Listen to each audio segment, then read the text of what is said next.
Aldehyde और ketone के लिए हमने एल्डोल और क्रॉस एल्डोल संघनन की अभिक्रियाएं देखी थी। एल्डोल संघनन में मैंने आपको बताया था कि यहाँ पर आपको कुछ बेसिक सी शर्तें पूरी करनी होगी। एल्डोल संघनन दर्शाने के लिए किसी भी यौगिक को क्या चाहिए? अल्फा हाइड्रोजन चाहिए, सबसे बेसिक अल्फा हाइड्रोजन चाहिए। इसके अलावा दोनों यौगिक, दोनों अभिक्रिया करने वाले अणु समान होने चाहिए। इसके अलावा अभिक्रिया जो है वो तनुसार की उपस्थिति में संपन्न होनी चाहिए। अल्फा हाइड्रोजन हो, दोनों अणु समान हो, अभिक्रिया तनुसार की उपस्थिति में हो। ये एल्डोल संघनन के लिए था। क्रॉस एल्डोल संघनन के लिए हमने ये कहा था कि अणु अलग अलग हो सकते हैं, लेकिन दो अणुओं में से किसी एक अणु के पास अल्फा हाइड्रोजन होना चाहिए।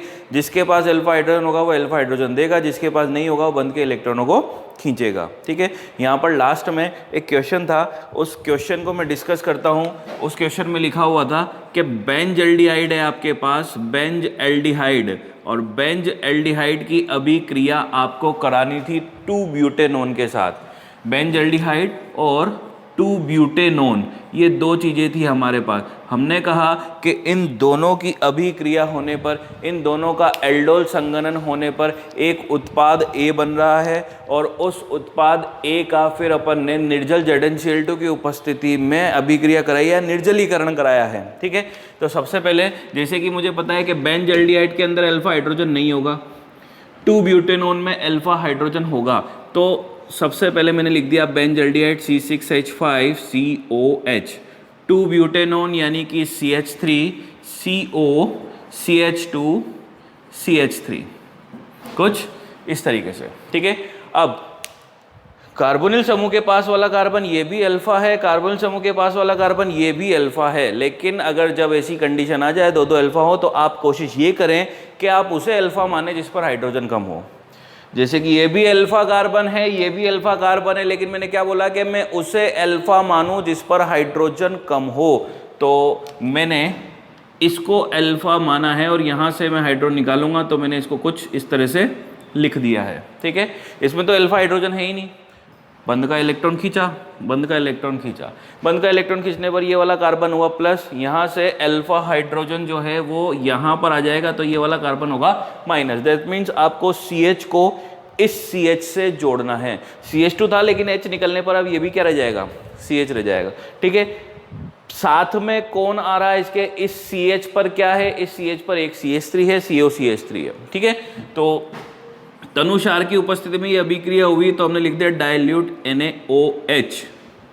डाइल्यूट NaOH हमने यहाँ पर लिख दिया है। इन दोनों को हम आपस में जोड़ रहे हैं, यहाँ से लिखना शुरू कर रहा हूँ। ठीक है, C6H5 से, तो ये हुआ आपका C6H5 CHOH। C6H5 C पर H है, O पर H आ जाएगा। अब इस CH को किससे जोड़ूंगा? इस CH से जोड़ूंगा। डायरेक्ट आप कनेक्शन देख लीजिए कि मुझे इसको इससे जोड़ना है, तो मैंने इसको इसी से जोड़ा। इस पर क्या है? इस पर CH3 है, इस पर COCH3 है, तो CH को CH से जोड़ दिया। इस CH पर CH3 था और इस CH के साथ COCH3 था, देख सकते हैं आप। ठीक है, C6H5CH, C6H5CH, इस CH को जोड़ूंगा इस CH के साथ, तो मैंने जोड़ दिया उसको CH के साथ। CH पर क्या था? CH3, CH पर CH3, और CH के इधर क्या था? COCH3, तो वो हो गया COCH3। यानी कि ये तो हुआ एल्डोल उत्पाद। एल्डोल संघनन होने पर जो आपको प्राप्त हुआ है उत्पाद A, जो हमें बोला गया है क्वेश्चन में।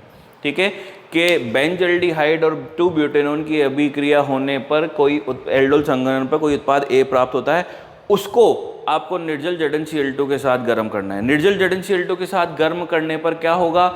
निर्जलीकरण होगा। ठीक है, तो यहाँ पर हमने ले लिया निर्जल ZnCl2। निर्जल ZnCl2 हमने लिया है, हमें पता है कहाँ से OH, कहाँ से H। OH तो दिखाई दे रहा है, H कहाँ से निकालूंगा? वहीं से निकालूंगा जहाँ से पहले निकाला था। कहाँ से निकाला? यहाँ से निकाला, तो यहाँ से OH और यहाँ से H, माइनस ऑफ H2O, तो C6H5 CH double bond CH3 COCH3, ये कुछ ऐसा होगा। ठीक है। निर्जलीकरण किया है तो यहाँ से OH निकाला है और यहाँ से H निकाला है, क्योंकि अभी भी हाइड्रोजन वहीं से निकालूंगा जहाँ से पहले निकाला था, अल्फा कार्बन से। तो ये हमने कर दिया है। हमने क्या कहा कि बेंजल्डिहाइड और 2-ब्यूटेनॉन की अभिक्रिया हुई तो एल्डोल संघनन पर एक उत्पाद A प्राप्त हुआ, उसको निर्जल ZnCl2 के साथ गर्म किया तो उत्पाद B प्राप्त हुआ, ये उत्पाद B। अब उसके बाद आगे बोला गया है कि इसे बेयर अभिकर्मक, बेयर अभिकर्मक क्या होता है? बेयर अभिकर्मक हमें पता है कि पोटेशियम परमैंगनेट का क्षारीय विलयन होता है, यानी कि KMnO4OH माइनस पोटेशियम परमैंगनेट का क्षारीय विलयन। ये क्या है? ये एक प्रकार का ऑक्सीकारक है, यानी कि ऑक्सीकरण की अभिक्रिया होगी, ऑक्सीडेशन। लेकिन मुझे पता है कि यहां जो उत्पाद बन रहा है, क्या ये कीटोन है? क्या आप देखो, ये कार्बोनिल समूह, कार्बोनिल समूह के इधर भी कार्बन है, कार्बोनिल समूह के इधर भी कार्बन, इसका मतलब ये कीटोन है। और कीटोनों का आसानी से ऑक्सीकरण होता है क्या? नहीं होता। इसका मतलब ये अभिक्रिया आगे नहीं होगी, नो रिएक्शन, यानी कि कोई उत्पाद C बनेगा ही नहीं। B बराबर ही C हो जाएगा। यहाँ पर हम यहाँ ये लिखेंगे कि उत्पाद B एक प्रकार का कीटोन है और कीटोनों का आसानी से ऑक्सीकरण नहीं होता है, क्योंकि कार्बन कार्बन बंध आसानी से नहीं टूटता है, इसलिए ये अभिक्रिया उत्पाद B पर ही समाप्त हो जाएगी, इसमें उत्पाद C नहीं बनेगा। आप चाहें तो B का IUPAC नाम लिख कर दे दें, और IUPAC नाम आप लिख सकते हैं, ठीक है। नंबरिंग इधर से शुरू करूँगा कीटोन की तरफ से। तो 1 2 3 4 कार्बन है, 1 2 3 4, फिर से देख सकते हैं आप। दूसरे पर ओन आ रहा है, तीसरे पर इन आ रहा है, तीसरे पर मेथिल आ रहा है, चौथे पर फेनिल आ रहा है। ये फेनिल प्रतिस्थापी, ये मेथिल प्रतिस्थापी, दूसरे पर ओन है, तीसरे पर इन है। आप इसका IUPAC नाम आसानी से लिख सकते हैं, और इसका IUPAC नाम तो आप लोग ही मुझे बताएंगे, ठीक है। तो ये वो क्वेश्चन था जो नोट्स में लास्ट में आपको पूछा गया था। इसका आंसर आप लोगों ने अभी तक नहीं दिया, तो मैंने ये बता दिया आप लोगों को, ठीक है। तो ये एल्डोल और क्रॉस एल्डोल संघनन के ऊपर क्वेश्चन था। और भी क्वेश्चन हैं, वो भी आपसे पूछे जाएंगे, हो सकता है आज ही साथ में दे दिए जाएं, ठीक। अब हम बात करेंगे आज केनी-जारो अभिक्रिया की। केनी-जारो अभिक्रिया में मैंने आपको बताया था कि एल्डोल संघनन के लिए शर्त थी अल्फा हाइड्रोजन होना चाहिए। केनी-जारो अभिक्रिया के लिए शर्त होगी अल्फा हाइड्रोजन नहीं होना चाहिए, ठीक है। तो ऐसे यौगिक जिनमें अल्फा हाइड्रोजन ना हो वो केनी-जारो अभिक्रिया दर्शाएंगे, अल्फा हाइड्रोजन विल बी 0। इसके लिए शर्त अगर बोलूं तो पहली शर्त यही है, हो एल्डोल संघनन में पहली शर्त थी अल्फा हाइड्रोजन होना चाहिए। केनी-जारो अभिक्रिया में शर्त है नहीं होना चाहिए, यहां पर अल्फा हाइड्रोजन आपका नहीं होना चाहिए। दूसरी शर्त उसमें क्या थी कि अणु समान होने चाहिए, इसमें भी यही है, अणु समान होने चाहिए। तीसरी शर्त उसमें क्या थी? तनु क्षार की उपस्थिति में अभिक्रिया होनी चाहिए, इसमें शर्त है सांद्र क्षार की उपस्थिति में अभिक्रिया होनी चाहिए। वहां पर आप डाइल्यूट NaOH ले रहे थे, अब यहां पर आप सांद्र NaOH लेकर चलेंगे। तो दोनों में डिफरेंस देख लो, एल्डोल संघनन में अल्फा हाइड्रोजन होना चाहिए, इसमें अल्फा हाइड्रोजन नहीं होना चाहिए। उसमें अणु समान होने चाहिए, इसमें भी अणु समान होने चाहिए। वहाँ पर तनु क्षार की उपस्थिति में अभिक्रिया होनी चाहिए, यहाँ पर सांद्र क्षार की उपस्थिति में अभिक्रिया होनी चाहिए। अब अल्फा हाइड्रोजन जिनमें नहीं है तो कॉमन सी चीज़ मैंने आपको पहले ही बताई थी, फॉर्मल्डिहाइड में अल्फा हाइड्रोजन नहीं है, बेंजल्डिहाइड में अल्फा हाइड्रोजन नहीं है। कीटोनों में तो अल्फा हाइड्रोजन मिलेगा, कीटोनों में अल्फा हाइड्रोजन मिलेगा, और कुछ ऐसे कीटोन है जिनमें नहीं मिले तो उनमें प्रतिस्थापी मिलेंगे, ठीक है। जैसे कि मान लीजिए कार्बोनिल समूह है, कार्बोनिल समूह के दोनों तरफ कार्बन है, लेकिन इन दोनों कार्बनों पर ऐसे प्रतिस्थापी जुड़े हुए हैं, तो उस कंडीशन में आपको कीटोन में अल्फा हाइड्रोजन नहीं मिलेगा, और इतना जटिल कीटोन नॉर्मली हमारे नहीं आता है, ठीक है। तो ज़्यादातर सभी कीटोनों में आपको अल्फा हाइड्रोजन मिल जाएगा।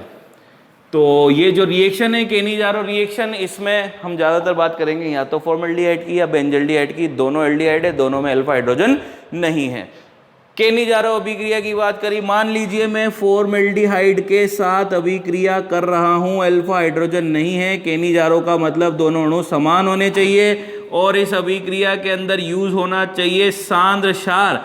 तो मैंने लिख दिया कंसंट्रेटेड NaOH, फॉर्मल्डिहाइड फॉर्मल्डिहाइड। अब होगा क्या?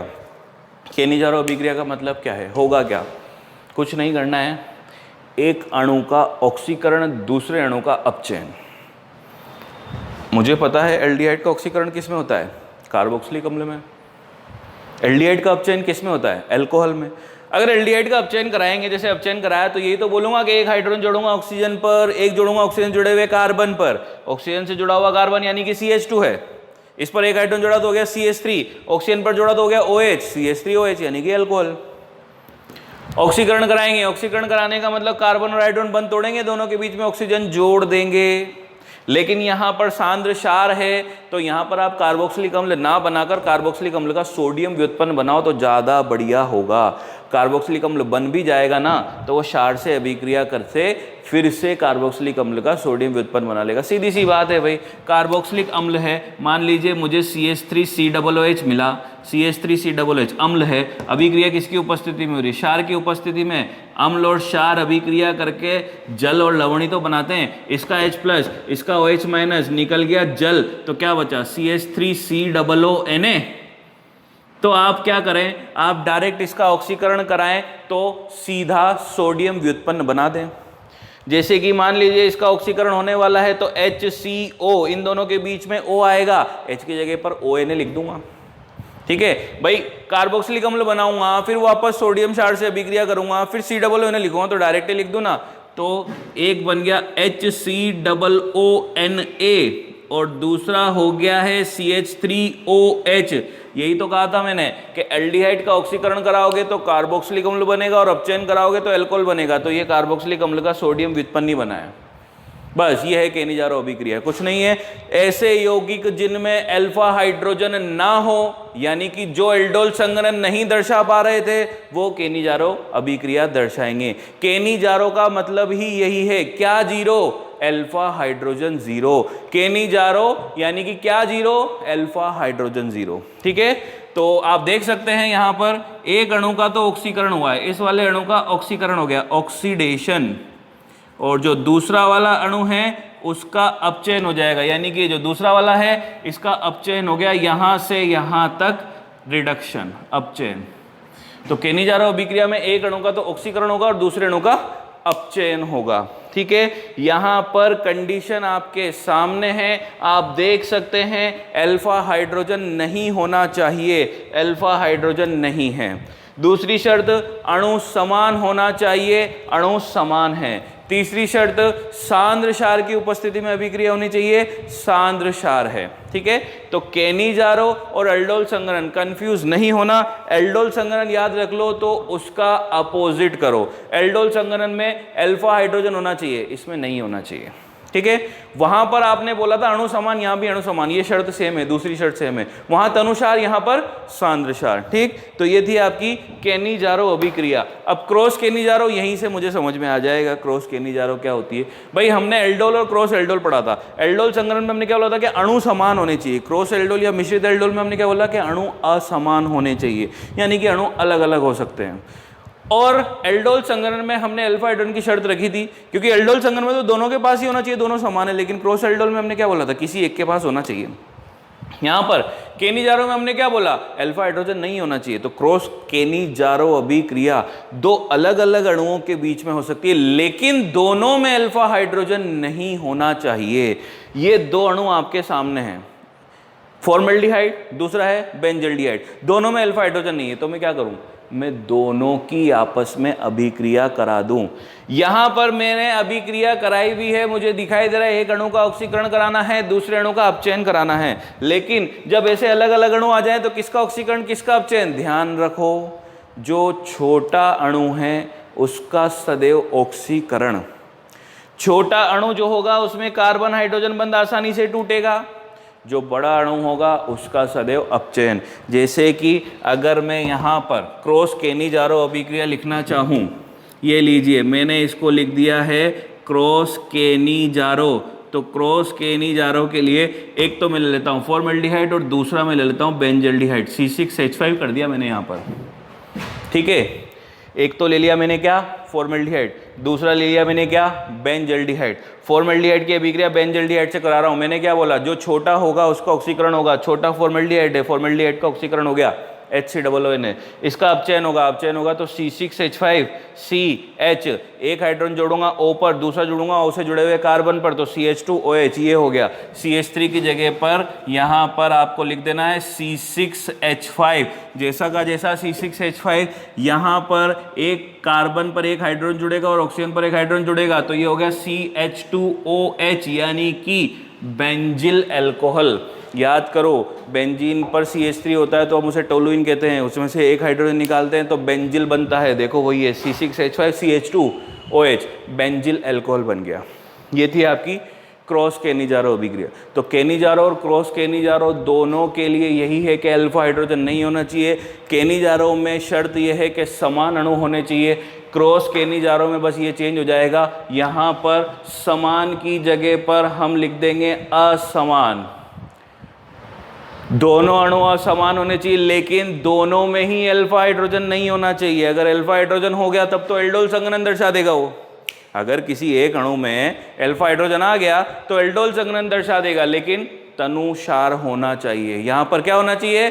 सांद्र क्षार होना चाहिए। सी मतलब कंसंट्रेटेड, सांद्र क्षार होना चाहिए। तो दोनों रिएक्शन में ये डिफरेंस है। Aldol cross aldol, Cannizzaro cross Cannizzaro बड़े काम की रिएक्शंस है आपके लिए, ये आपको ध्यान रखनी होगी। ठीक है, तो ये आपके एल्डिहाइड और कीटोन की रिएक्शंस जो है विशिष्ट अभिक्रियाएं यहाँ पर समाप्त होती है। अब एक लास्ट टॉपिक बचा हुआ है हमारे पास एल्डिहाइड और कीटोन पार्ट फर्स्ट के अंदर, एरोमेटिक एल्डिहाइड की अभिक्रियाएं। एरोमेटिक एल्डिहाइड किस प्रकार की अभिक्रियाएं यहाँ पर दर्शाएगा, इसके बारे में मैंने आपसे पहले भी डिस्कस किया था एरोमेटिक एल्डिहाइड के बारे में, कि एरोमेटिक एल्डिहाइड याद करो, एक क्वेश्चन दिया था मैंने आप लोगों को कि बेंजल्डिहाइड और प्रोपेनेल, बेंजल्डिहाइड और प्रोपेनेल दोनों में नाभिक स्नेही योगात्मक अभिक्रिया के प्रति क्रियाशील कौन है? तो आपने वहाँ जवाब दिया था प्रोपेनेल। ठीक है, क्योंकि बेंजल्डिहाइड में उल्टा अनुनाद हो रहा था। बेंजल्डिहाइड के अंदर जो CHO समूह था वो एक प्रकार का विसकरणकारी समूह था। बस वही चीज़ अपन को यहाँ पर वापस देनी है। बेंजल्डिहाइड यानी कि एरोमेटिक एल्डिहाइड की अभिक्रियाएं किस प्रकार होगी, कैसे होगी, वो आपको यहाँ पर बताना है। जितने भी एल्डिहाइड और कीटोन होते हैं ये नाभिक स्नेही योगात्मक अभिक्रिया दर्शाते हैं, ये बात हम पहले ही डिस्कस कर चुके हैं। ठीक है, नाभिक स्नेही योग इनका विशिष्ट गुण होता है। लेकिन अब यहाँ पर हम बात कर रहे हैं किसकी? एरोमेटिक एल्डिहाइड की। तो एरोमेटिक एल्डिहाइड ये रहा आपके सामने, बेंजीन, बेंजीन वलय है यानी कि एरोमेटिक यौगिक है, और इसके ऊपर जोड़ दिया है हमने CHO समूह।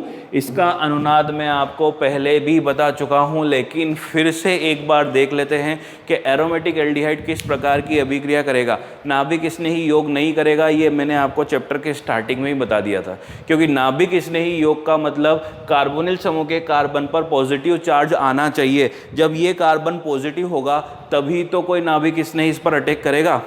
वही सीधी सी बात है। नाभिक स्नेही का मतलब क्या? नाभिक से स्नेह रखने वाला, नाभिक को ढूंढने वाला, नाभिक पर अटैक करने वाला। नाभिक कैसा होता है? पॉजिटिव। तो इसका मतलब कार्बन को पॉजिटिव होना जरूरी है, तभी तो कोई नाभिक स्नेही आकर जुड़ेगा इस पर। लेकिन मुझे पता है कि जैसे ही बंद का इलेक्ट्रॉन ऑक्सीजन खींचता है, बंद का इलेक्ट्रॉन ऑक्सीजन खींचा, इस कार्बन पर पॉजिटिव चार्ज आना चाहिए, लेकिन जैसे ही इस कार्बन पर पॉजिटिव आता है तो ये वलय से इलेक्ट्रॉन्स को खींच लेता है। तो पॉजिटिव चार्ज कार्बोनिल समूह के कार्बन पर नहीं आया है, पॉजिटिव चार्ज बेंजीन रिंग पर आया है। तो यहां पर इसका रेजोनेंस स्ट्रक्चर अगर हम देखें तो मुझे दिखाई देगा कि कार्बोनिल समूह के कार्बन पर तो पॉजिटिव आया ही नहीं, ये O- हो गया, ये H हो गया, C डबल बॉन्ड हो गया। आप देखें कि बंद का इलेक्ट्रॉन इससे खींचा है और इससे ले लिया है, तो कार्बन की वैलेंसी अभी भी 4 है। लेकिन अगर बॉन्ड सर्कुलेट हुआ है तो यहां से हुआ, इसका मतलब इस वाले कार्बन पर पॉजिटिव चार्ज आएगा, तो ये पॉजिटिव आया है बेंजीन रिंग पर। और जितने भी एरोमेटिक यौगिक होते हैं ये प्रतिस्थापन यानी कि सब्स्टिट्यूशन रिएक्शन करते हैं। और कौन सा प्रतिस्थापन? इलेक्ट्रॉन स्नेही प्रतिस्थापन अभिक्रिया। इलेक्ट्रॉन स्नेही का मतलब पॉजिटिव ग्रुप आकर अटैक करेगा। अब मुझे ये बात समझ में आ रही है कि पॉजिटिव ग्रुप आएगा तो वो यहाँ तो नहीं आएगा, क्योंकि इस पर भी पॉजिटिव चार्ज है। पॉजिटिव पॉजिटिव तो एक दूसरे को रिपल करेंगे, प्रतिकर्षित करेंगे, तो यहाँ तो नहीं जुड़ेगा। अब मैं अनुनादी संरचना बनाकर, पूरी अनुनादी संरचना बनाकर एक बार फिर से बता देता हूँ। पहले भी बताया था, फिर फिर से देख लीजिए, ये बॉन्ड सर्कुलेट हुआ तो अब पॉजिटिव चार्ज आएगा पैरा पर, यानी कि आगे चलकर देखते हैं अपन, तो डबल बॉन्ड CO-H बॉन्ड यहाँ से यहाँ पर घूमा है, पॉजिटिव चार्ज यहाँ आया है और ये कंडीशन हुई। आगे फिर से अनुनाद बनाएंगे तो ये हो गया आपका फिर से सर्कुलेशन, अभी ऊपर जहाँ चेंज नहीं किया उसको एज इट इज रख दिया, O-H, यहाँ से यहाँ पर बॉन्ड घूम गया, पॉजिटिव चार्ज आ गया है यहाँ पर, और फिर उसके बाद लास्ट में जब अपन चलेंगे ये बॉन्ड वापस यहाँ से यहाँ पर आएगा तो उस कंडीशन में ऑक्सीजन वापस इलेक्ट्रॉन दे देगा, यानी कि माइनस फिर से सर्कुलेट होकर यहाँ पहुँच जाएगा, यानी कि हम जहाँ से शुरू हुए थे वापस वहीं पर पहुँच गए हैं, लेकिन बेंजीन रिंग में एक पाई बॉन्ड का चक्कर पूरा हो गया है। इस पूरी अनुनादी संरचना में मुझे दिखाई दिया कि पॉजिटिव चार्ज ऑर्थो और पैरा स्थिति पर आया है, पॉजिटिव चार्ज आया है, जबकि इलेक्ट्रॉन स्नेही प्रतिस्थापन अभिक्रियाओं के लिए नेगेटिव चार्ज आता है ऑर्थो और पैरा पर। इसीलिए हम दो दो प्रोडक्ट बनाते हैं, चाहे हेलोजनीकरण हो, चाहे सल्फोनीकरण हो, चाहे नाइट्रीकरण हो, वहां पर हम यही करते हैं, ठीक है। लेकिन एरोमेटिक एल्डिहाइड के अंदर हमें दिखाई दे रहा है कि नाभिक स्नेही योग तो ये नहीं दर्शाएगा, योगात्मक अभिक्रिया ये नहीं दर्शाएगा, इलेक्ट्रॉन स्नेही योग भी ये नहीं दर्शा सकता, क्योंकि वो तो गुण होता है एल्कीन और एल्काइन का, इनका गुण होता है नाभिक स्नेही योगात्मक का, ये नहीं दर्शा रहा है, लेकिन एरोमेटिक यौगिक इलेक्ट्रॉन स्नेही प्रतिस्थापन दर्शाते हैं। तो अब वो करके देख लेते हैं अपन। मान लीजिए मुझे यहाँ पर कराना है हेलोजनीकरण।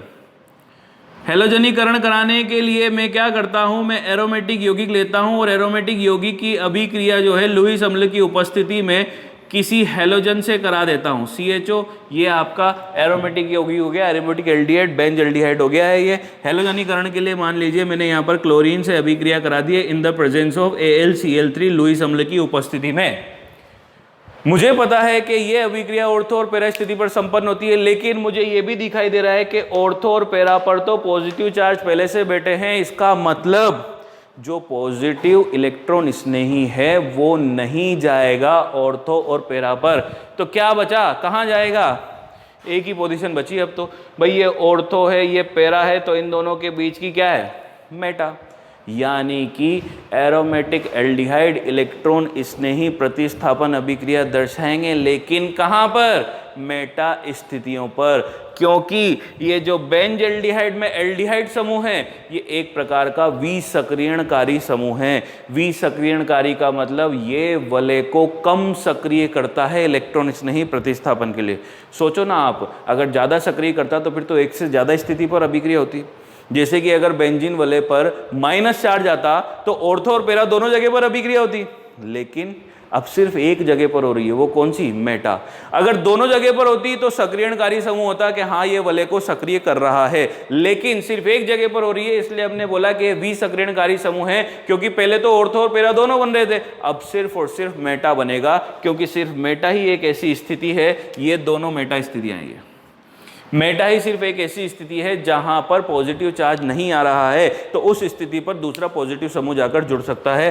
दैट मीन्स अभिक्रिया जब होगी हेलोजनीकरण की तो ये देखें आप, एल्डिहाइड समूह यहाँ जुड़ गया है और ये आपका Cl जुड़ गया, यहाँ से निकलेगा H, दूसरे Cl के साथ निकल जाएगा HCl के रूप में। ये आपकी हेलोजनीकरण की अभिक्रिया, सारी रिएक्शंस इसी तरह से होगी। अब चाहे आप यहाँ पर करा दीजिए नाइट्रीकरण, चाहे आप कराएं सल्फोनीकरण, या फिर आप कराएं फ्रीडेल क्राफ्ट एल्किलीकरण, फ्रीडेल क्राफ्ट एसिटिलीकरण, 5 तरह की अभिक्रियाएं आपकी आती है किसके अंदर, इलेक्ट्रॉन स्नेही प्रतिस्थापन के अंदर, जिसमें आपने हेलोजनीकरण करा दिया है। अब जैसे मान लीजिए मुझे सल्फोनीकरण कराना है, यहीं पर चेंजेस कर देते हैं अपन, हेलोजनीकरण के स्थान पर हमें अब कराना है सल्फोनीकरण।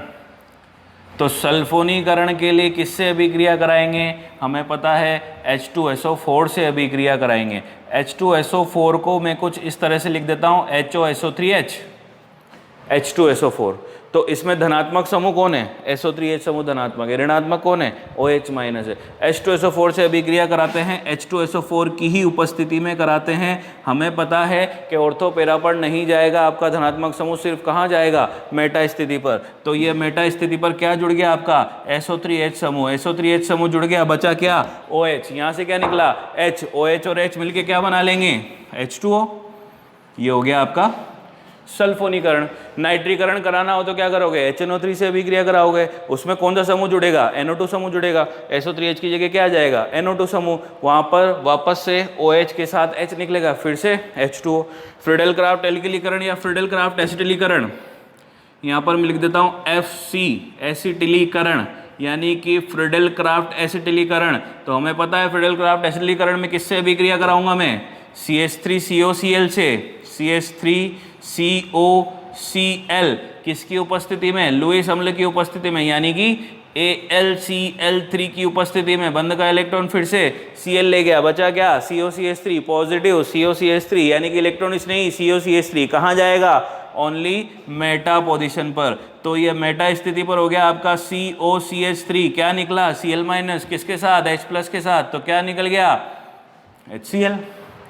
ये हो गई आपकी एरोमेटिक एल्डिहाइड की अभिक्रियाएं। और यहाँ पर आपका एक पार्ट कंप्लीट होता है 12 चैप्टर का।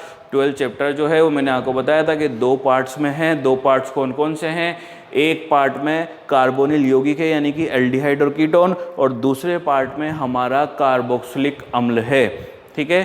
तो दूसरा पार्ट अपन कल के लेक्चर में देखेंगे। यहाँ तक किसी को कोई प्रॉब्लम हो तो आप बाद में मुझे मैसेज कर सकते हैं, ठीक है। Okay then, thank you.